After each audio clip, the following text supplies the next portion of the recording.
Des expositions photos, des projections, des débats, c'est parti pour 10 jours de festivités autour de la presse.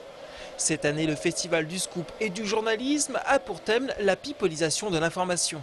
Est-ce que la pipolisation prend une place beaucoup trop importante? Qui a apporté la pipolisation dans le journalisme? Est-ce le monde politique? Ou est-ce que ce sont vraiment les journalistes tout seuls? Voilà, autant de questions auxquelles il faut répondre et on s'aperçoit que ça peut se décliner dans de nombreux domaines que sont le fait divers, que sont Action contre la faim, que sont dans le droit d'asile, etc. On voit qu'il y a de la pipolisation qui se met dans le reportage et dans l'information. Depuis 1985, de nombreux journalistes reconnus ont fait vivre et avancer le festival. Mais cette année pourrait être la dernière.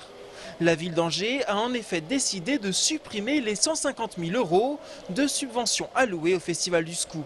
J'ai beaucoup d'amertume, beaucoup de tristesse. Je ne comprends pas bien qu'on enlève ce festival qui est mondialement connu maintenant.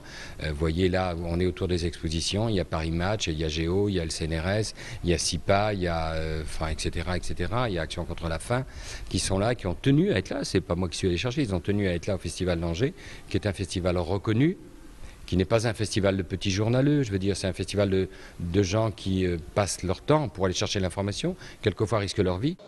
Le directeur du festival, Alain Lebouc, a d'ores et déjà annoncé son départ à l'issue de cette édition. Édition dont vous pouvez trouver le programme sur le site internet festivalscoop.com.